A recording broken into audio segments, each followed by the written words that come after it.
کہ جو اس وقت سینئر افسر ہیں پنجاب بیوروکریسی کے، خان صاحب نے پرویز الہی کو کہا ہے کہ ہم ان کو تبدیل کرنا چاہتے ہیں. اچھا. ہم چیف سیکرٹری کو بھی تبدیل کرنا چاہتے ہیں، ہم 2-3 اور افسر ہیں ان کو بھی تبدیل کرنا چاہتے ہیں. اور پرویز الہی نے انکار کر دیا کیونکہ انہیں اسٹیبلشمنٹ نے یہ کہا ہے کہ ان کو تبدیل نہیں کیا جائے گا، یہ دیانتدار اور سالڈ افسر ہیں، ان کو رکھیں یہاں، کام کروائیں ان سے. آپ کو یاد ہوگا جب عمران خان صاحب اور بزار کی حکومت تھی یہاں تو اس وقت یہ چیز چلتی تھی.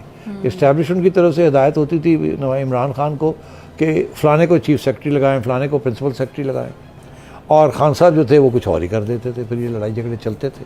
یہ اس وقت کا یہ معاملہ چل رہا ہے. اب جو لوگ لگے ہوئے ہیں ان کی جو لائلٹی ہے that loyalty to the establishment and to the state. خصوصاً میں آپ کو ایک اشارہ کرتا چلوں، اس کے بعد بات وہیں چھوڑ دینی چاہیے، آگے نہیں بڑھانی چاہیے.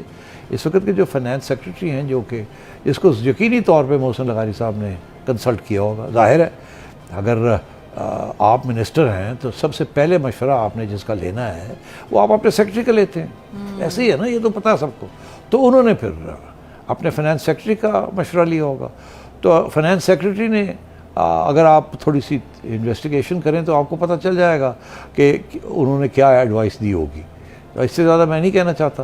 تو فائنانس سیکرٹری صاحب بھی جو ہیں سالڈ زبردست افسر، ٹھیک ہے، مگر ظاہر ہے ان کے بھی تعلقات اسٹیبلشمنٹ کے ساتھ ہیں اور ان سم ویز کافی براہ راست ہیں. تو اس لیے انہوں نے بھی یہی ایڈوائس دی ہوگی کہ سوال ہی پیدا نہیں ہوتا سر یہ کام کرنا ہے، ختم. لیکن کہ جو اس وقت سینئر افسر ہیں پنجاب بیوروکریسی کے، خان صاحب نے پرویز الہی کو کہا ہے کہ ہم ان کو تبدیل کرنا چاہتے ہیں. اچھا. ہم چیف سیکرٹری کو بھی تبدیل کرنا چاہتے ہیں، ہم 2-3 اور افسر ہیں ان کو بھی تبدیل کرنا چاہتے ہیں. اور پرویز الہی نے انکار کر دیا کیونکہ انہیں اسٹیبلشمنٹ نے یہ کہا ہے کہ ان کو تبدیل نہیں کیا جائے گا، یہ دیانتدار اور سالڈ افسر ہیں، ان کو رکھیں یہاں، کام کروائیں ان سے.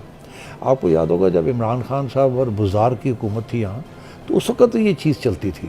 اسٹیبلشمنٹ کی طرف سے ہدایت ہوتی تھی عمران خان کو کہ فلانے کو چیف سیکرٹری لگائیں، فلانے کو پرنسپل سیکرٹری لگائیں، اور خان صاحب جو تھے وہ کچھ اور ہی کر دیتے تھے. پھر یہ لڑائی جھگڑے چلتے تھے. یہ اس وقت کا یہ معاملہ چل رہا ہے. اب جو لوگ لگے ہوئے ہیں ان کی جو لائلٹی ہے that loyalty to the establishment and to the state. خصوصاً میں آپ کو ایک اشارہ کرتا چلوں، اس کے بعد بات وہیں چھوڑ دینی چاہیے، آگے نہیں بڑھانی چاہیے. اس وقت کے جو فائنانس سیکرٹری ہیں جو کہ اس کو یقینی طور پہ محسن لغاری صاحب نے کنسلٹ کیا ہوگا. ظاہر ہے اگر آپ منسٹر ہیں تو سب سے پہلے مشورہ آپ نے جس کا لینا ہے وہ آپ اپنے سیکرٹری کا لیتے ہیں. ایسے ہی ہے نا، یہ تو پتہ ہے سب کو. تو انہوں نے پھر اپنے فائنانس سیکرٹری کا مشورہ لیا ہوگا. تو فائنانس سیکرٹری نے اگر آپ تھوڑی سی انویسٹیگیشن کریں تو آپ کو پتہ چل جائے گا کہ انہوں نے کیا ایڈوائس دی ہوگی. اس سے زیادہ میں نہیں کہنا چاہتا. کہ فائنانس سیکرٹری صاحب بھی جو ہیں سالڈ زبردست افسر، ٹھیک ہے، مگر ظاہر ہے ان کے بھی تعلقات اسٹیبلشمنٹ کے ساتھ ہیں اور ان سم ویز کافی براہ راست ہیں. تو اس لیے انہوں نے بھی یہی ایڈوائس دی ہوگی کہ سوال ہی پیدا نہیں ہوتا سر یہ کام کرنا ہے، ختم. یوٹیوب پر گوگلی ٹی وی دیکھنے کے لیے youtube.com کی سرچ بار میں گوگلی ٹی وی ٹائپ کریں. گوگلی ٹی وی کے پیج پر سرخ رنگ کے سبسکرپشن والے بٹن پر کلک کرنا نہ بھولیے. یوٹیوب پر اپلوڈ ہونے والی ویڈیو سے باخبر رہنے کے لیے بیل آئیکن پر کلک کیجیے. آپ کو ہر نئی آنے والی ویڈیو کے بارے میں نوٹیفیکیشن موصول ہو جائے گا.